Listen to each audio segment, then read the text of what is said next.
में महाराष्ट्र राज्य अल्पसंख्यक आयोग की ओर से अल्पसंख्यक अधिकार दिवस का आयोजन किया गया। इस कार्यक्रम का उद्देश्य राज्य के अल्पसंख्यक समुदायों को उनके संवैधानिक अधिकारों की जानकारी देना और उन्हें शैक्षणिक व सामाजिक रूप से सशक्त बनाना रहा। महाराष्ट्र राज्य अल्पसंख्यक आयोग के अंतर्गत मुस्लिम, सिख, ईसाई, पारसी, नवबौद्ध और जैन समुदायों के अधिकारों की रक्षा और उनके विकास के लिए लगातार विभिन्न योजना और उपक्रम चलाए जा रहे हैं। इसी कड़ी में नागपुर में आयोजित इस कार्यक्रम के माध्यम से अल्पसंख्यक समाज को उनके अधिकारों, सरकारी योजना और उपलब्ध सुविधाओं की विस्तृत जानकारी दी गई। कार्यक्रम में अल्पसंख्यक समुदाय की सभी प्रमुख धर्मों के प्रतिनिधियों की उपस्थिति रही, जिससे यह आयोजन सामाजिक समरसता और एकता का प्रतीक बनकर सामने आया।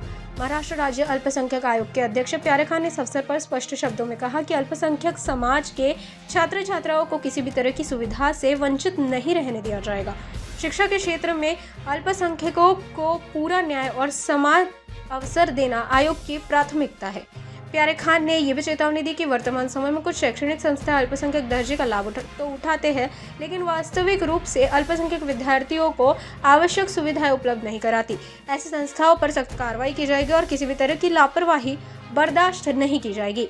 अल्पसंख्यक अधिकार दिवस के माध्यम से ये संदेश दिया गया कि राज्य सरकार और अल्पसंख्यक आयोग अल्पसंख्यक समाज के अधिकारों को रक्षा और उनकी उज्जवल भविष्य के लिए पूरी तरह प्रतिबद्ध है। देखिए, आज की विशेषता ये रही कि सभी धर्मों के लोग एक साथ जमा है, सबको पता चल रहा है कि उनके अधिकार क्या है।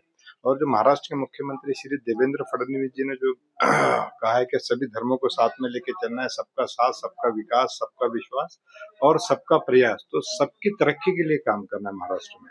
तो उसी के अंतर्गत ये पूरे महाराष्ट्र में फर्स्ट टाइम ऐसा हुआ है कि पूरे महाराष्ट्र में अल्पसंख्यक दिन मनाया जा रहा है। और सब जगह, हर जिले में आप देखेंगे तो सारे कलेक्टर को ऑर्डर्स दिए गए कि जितने भी अल्पसंख्यक लोग हैं उनको बुलाकर उनका प्रोग्राम ले, उनको अल्पसंख्यकों को सरकार ने क्या क्या सुविधाएं दी है, क्या क्या स्कीमें दी है, उसके बारे में बताया। सर, ये बताइए, जिस तरह से अल्पसंख्यकों पर अगर कोई किसी भी 6 धर्मों में से किसी भी अल्पसंख्यक पर अगर कुछ अन्याय होता है तो उसने आपके पास आगे आना चाहिए। बिल्कुल, डेफिनेटली आना चाहिए। इसीलिए सरकार ने आयोग का गठन किया कि देखिए, मैं बताना आपको चाहता हूँ, जिस देश में अल्पसंख्यक अगर सुरक्षित नहीं है वो देश कभी भी तरक्की नहीं कर सकता। तो ये गवर्नमेंट ने जो नारा दिया है, सबका साथ, सबका विकास, सबका विश्वास और सबका प्रयास, वो इसीलिए दिया है कि इस देश का अल्पसंख्यक जो है वो भी बड़ा बने।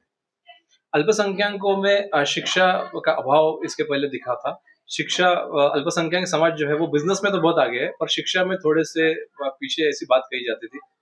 नवबौद्ध हो या सिख हो, क्रिश्चियन तो आगे है, मुस्लिम हो, तो शिक्षा के लिए क्या प्रयास? देखिए, शिक्षा के अंदर सरकार ने जो अल्पसंख्यक के लिए आर्टिकल 29-30 का जो प्रावधान किया था, उसमें क्या है कि उस प्रावधान का कुछ जो संस्था संचालक है उसका गलत दुरुपयोग कर रहे थे। अल्पसंख्यकों को प्रॉपर तरीके से एजुकेशन नहीं दिया जा रहा, तो आयोग ने आकर उस पर कड़क कार्रवाई की और अब प्रॉपर तरीके से जो सरकार अल्पसंख्यकों के लिए पैसा देती है उसका बराबर इस्तेमाल हो रहा है। और जो संस्थाएं बच्चों को जो पढ़ाती नहीं थी, आज उनके अंदर डर है, वो बराबर बच्चों को एजुकेशन देने का काम कर रही है। नागपुर से संवाददाता रोशन बोखड़े की रिपोर्ट। हमारा हर शब्द समाज की आवाज, हमारी हर पहल निष्पक्षता का कदम, आपकी हर समस्या में आपसे पहले दिखेंगे हम हैं न्यूज फर्स्ट। ईश्वर का सच, हमारा साहस और आपका विश्वास। सच, साहस और विश्वास। अगर आप ये वीडियो YouTube पर देख रहे हैं तो हमारे चैनल को सब्सक्राइब कर बेल आइकन दबाएं।